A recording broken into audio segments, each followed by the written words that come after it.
Kerajaan Mataram kuno. Letak geografis dan sumber sejarah. Kerajaan Mataram kuno berada di Jawa Tengah, tepatnya di wilayah aliran sungai Bogowonto, Progoelo, dan Bengawan Solo. Sesungguhnya pusat kerajaan Medang pernah mengalami beberapa kali perpindahan, bahkan sampai ke daerah Jawa Timur sekarang. Beberapa daerah yang pernah menjadi lokasi istana Medang berdasarkan prasasti yang sudah ditemukan antara lain. 1. Medang Bumi Mataram atau zaman Sanjaya. 2. Medang Mamrati atau zaman Rakai Pikatan.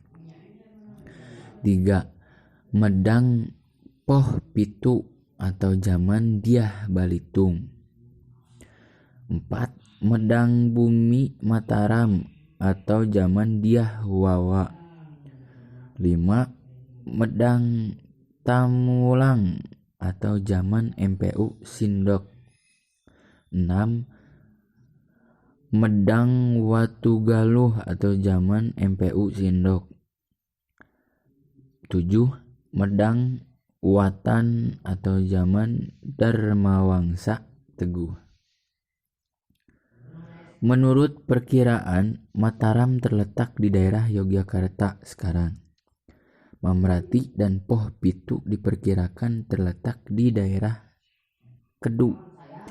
Sementara itu, Tamlang sekarang disebut dengan nama Tembelang, sedangkan Watugaluh disebut dengan Megaluh. Keduanya terletak di daerah Jombang.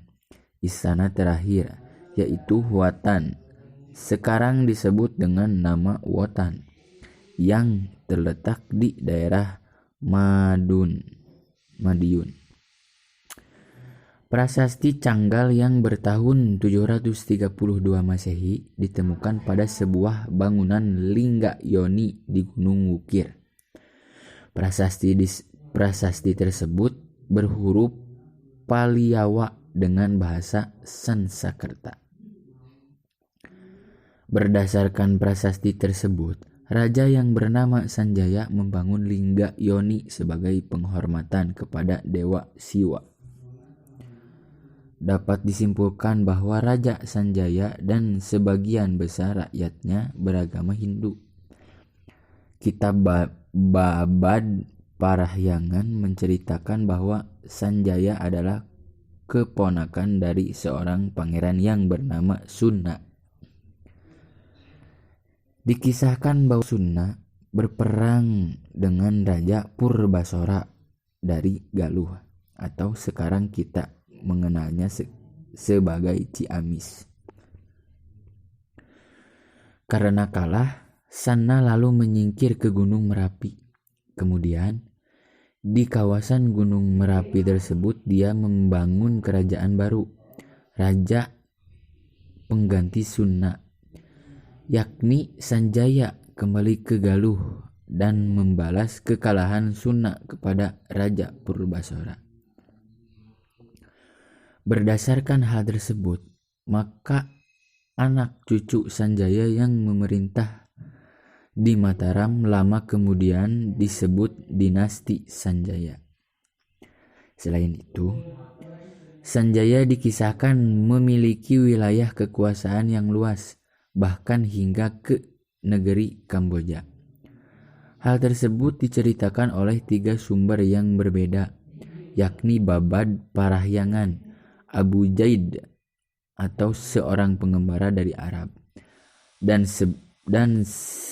sebuah prasasti di Thailand. Diceritakan bahwa dinasti Sanjaya yang merupakan penganut Hindu menyerang kerajaan Chenla yang beragama Buddha di Khmer atau Kamboja. Peperangan berakhir dengan kekalahan Chenla.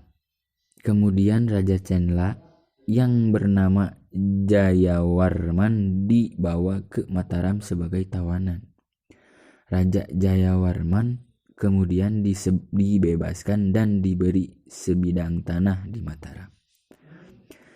Di kemudian hari, keluarga Raja Jayawarman tersebut justru lebih berpengaruh daripada keluarga Sanjaya. Mereka pun dapat menguasai Jawa dan membangun dinasti baru, yakni dinasti Sailendra. Kerajaan Mataram kuno, nama raja dan pendiri kerajaan serta raja yang mencapai puncak kejayaan pada zamannya. Yang pertama, Sanjaya, pendiri pada tahun 732 sampai 760 Masehi. 2.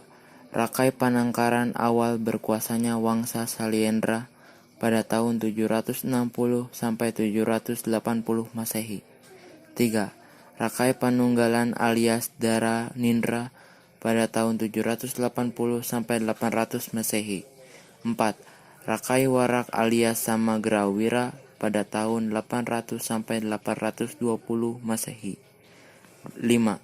Rakai Garung alias Samatra Tungga pada tahun 820 sampai 840 Masehi. 6. Rakai Pikatan Suami Pramodarwadani awal kebangkitan Wangsa Sanjaya pada tahun 840 sampai 856 Masehi. 7. Rakai Kiwani alias Dyah Lokapala pada tahun 856 sampai 882 Masehi. 8. Rakai Watulu Malang pada tahun 882 sampai 899 Masehi. 9. Rakai Watukura Dyah Balitung pada tahun 898 sampai 915 Masehi. 10. Empu Daksa pada tahun 915 sampai 919 Masehi. 11. Rakai Layang Dyah Tulodong pada tahun 919 Masehi sampai 924 Masehi. 12. Rakai Sumba Dyah Wawa pada tahun 924 Masehi. 13. Empu Sindo awal periode Jawa Timur. 14. Sri Lokapala Suami Sri Ina Satunggawijaya. 15. Mahkota Wangsa Wardana. 16. Dharma Wangsa Teguh Kerajaan Mataram terakhir. Kerajaan Mataram kuno mencapai puncak kejayaan pada masa pemerintahan Raja Belitung, yaitu pada tahun 898 sampai 910 Masehi. Di masa kekuasaannya, daerah-daerah di sebelah timur Mataram berhasil ditaklukkannya. Oleh karena itu, daerah kekuasaan Mataram semakin luas, yang meliputi Bagelen atau Jawa Tengah sampai Malang atau Jawa Timur. Sanjaya adalah pendiri Wangsa Sanjaya yang menganut agama Hindu. Kehidupan sosial masyarakat kerajaan Mataram kuno dilandasi kehidupan religius dan semangat gotong royong. Dengan jumlah penduduk relatif sedikit, dapat membangun candi dalam jumlah banyak. Toleransi beragama dalam kerajaan Mataram kuno telah berkembang dengan baik. Terbukti perkawinan antara Rakai Pikatan yang beragama Hindu dengan Pramodarwadani. Kehidupan ekonomi. Wilayah kerajaan Mataram kuno sangat subur dengan adanya sungai-sungai besar yang mengalir di wilayahnya.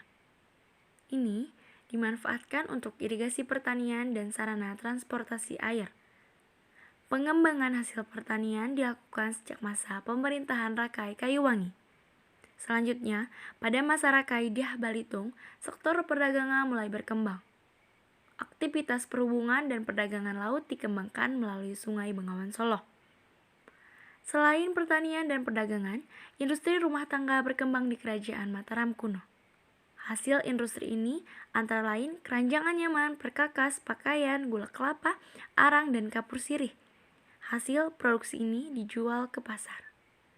Dari kegiatan ekonomi pertanian, perdagangan, dan industri tersebut, kerajaan Mataram dapat menarik pajak. Kehidupan budaya. Kebudayaan masyarakat Mataram kuno bernilai sangat tinggi. Tingginya kebudayaan itu dibuktikan dengan banyaknya peninggalan berupa prasasti dan candi. Prasasti peninggalan kerajaan Mataram kuno antara lain ada Prasasti Canggal, Prasasti Klurak, dan Prasasti Mantiasi. Prasasti tersebut ditulis dengan menggunakan huruf Pallawa dan bahasa Sanskerta. Masyarakat Mataram terkenal dengan keunggulan dalam seni bangun candi. Candi agama Buddha yang terkenal adalah Candi Borobudur, sedangkan candi Hindu yang terkenal adalah Candi Prambanan. Faktor penyebab keruntuhan Kerajaan Mataram kuno. Kerajaan Mataram kuno mengalami keruntuhan dikarenakan oleh beberapa faktor berikut. Letusan gunung berapi menyebabkan istana yang telah dibuat mengalami kerusakan. Letak Kerajaan Mataram kuno awalnya adalah di daerah Jawa Tengah yang memiliki banyak gunung aktif. Letusan gunung berapi membuat istana kerajaan mengalami kerusakan. Adanya kekosongan jabatan di akhir kerajaan. Di akhir masa kepemimpinan raja terakhir dari Mataram kuno, ia tidak memiliki pewaris tahta, sehingga jabatan terpaksa diberikan kepada penasihatnya, yaitu Pu Sindok. Pu Sindok inilah kemudian memindahkan ibu kota ke Jawa Timur. Keadaan ekonomi yang terus menurun. Keadaan ekonomi terus menurun dari akibat mengulangi kerusakan akibat letusan gunung berapi membuat negara ini perlahan mulai runtuh.